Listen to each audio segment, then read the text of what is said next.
স্বাস্থ্যসাথী নাকি আয়ুষ্মান ভারত, রোগী এলে হাসপাতালগুলি কোন বীমা প্রকল্পের অধীনে চিকিৎসা শুরু করবে? সাধারণ মানুষ থেকে হাসপাতাল কর্তৃপক্ষ দীর্ঘদিন ধরে জমে থাকা এই বিভ্রান্তি কাটাতে অবশেষে নির্দেশিকা জারি করল রাজ্য স্বাস্থ্য দফতর।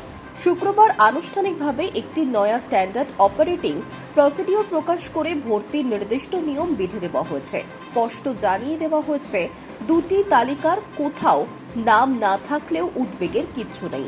হাসপাতালেই মিলবে মুখ্যমন্ত্রীর স্বাস্থ্য বীমা যোজনার আবেদনপত্র। স্বাস্থ্য দপ্তরের জারি করা এই নির্দেশে মূলত ন্যাশনাল ফুড সিকিউরিটি অ্যাক্টের ডেটাবেসভুক্ত উপভোক্তাদের বিষয়ে বিশেষ জোর দেওয়া হয়েছে। মূলত কেন্দ্রের দেওয়া এই খাদ্য সুরক্ষা তালিকার অধীনে দেশের দরিদ্র এবং সুবিধা বঞ্চিত পরিবারগুলির নাম নথিভুক্ত থাকে। অনেক ক্ষেত্রে দেখা যাচ্ছে, এই তালিকায় নাম থাকা সত্ত্বেও অনেক রোগীর এখনো পর্যন্ত আয়ুষ্মান ভারত কার্ড তৈরি হয়নি, কিংবা তাদের কেওয়াইসি যাচাইকরণের কাজ প্রক্রিয়াধীন রয়েছে। নির্দেশিকায় স্পষ্টভাবে বলা হয়েছে, এই ধরনের প্রশাসনিক জটিলতার অজুহাতে কোনো রোগীকে হাসপাতাল থেকে ফিরিয়ে দেওয়া চলবে না। কার্ড না তৈরি হওয়া পর্যন্ত তাদের আপাতত স্বাস্থ্যসাথী প্রকল্পের আওতাতেই সম্পূর্ণ বিনামূল্যে চিকিৎসা পরিষেবা নিশ্চিত করতে হবে। চিকিৎসা যেন মাঝপথে থমকে না যায়, তা নিয়ে বাড়তি উদ্বেগ প্রকাশ করেছে স্বাস্থ্য দফতর। একই সঙ্গে চিকিৎসা কেন্দ্রগুলিকে নির্দেশ দেওয়া হয়েছে, যদি কোনো উপভোক্তার কেওয়াইসি অসম্পূর্ণ থাকে তবে NHA পোর্টালে ঢুকে দ্রুত সেই ভেরিফিকেশন প্রক্রিয়া হাসপাতালকেই চালু করতে হবে। বর্তমানে পশ্চিমবঙ্গে একই সাথে পাল্লা দিয়ে চলছে রাজ্য সরকারের স্বাস্থ্যসাথী এবং কেন্দ্রের আয়ুষ্মান ভারত দুই স্বাস্থ্য বীমা প্রকল্পই। এখন প্রশ্ন উঠছে, একজন রোগী ভর্তি হতে এলে ঠিক কিরকম ভাবে ঠিক করা হবে তিনি কোন বীমার সুবিধা পাবেন। নয়া নিয়ম অনুযায়ী হাসপাতালে রোগী পৌঁছানো মাত্রই ভর্তির প্রাথমিক ধাপে স্বাস্থ্যসাথীর ট্রানজাকশন ম্যানেজমেন্ট সিস্টেম পোর্টালে তার আধার তথ্য যাচাই করতে হবে। দেখা হবে সংশ্লিষ্ট ব্যক্তি আয়ুষ্মান ভারতের যোগ্য কিনা।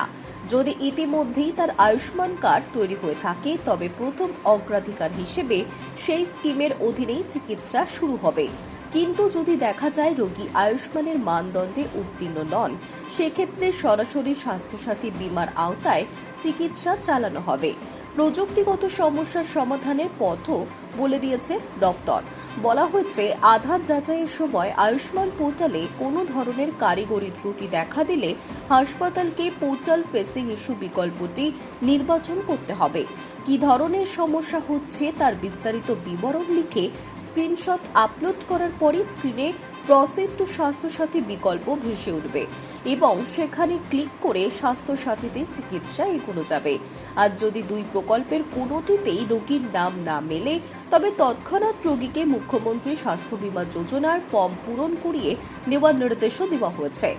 সরকারি পরিসংখ্যান বলছে, এই মুহূর্তে পশ্চিমবঙ্গের প্রায় 8.5 কোটি মানুষ স্বাস্থ্যসাথীর কার্ডের সুবিধা পাচ্ছেন।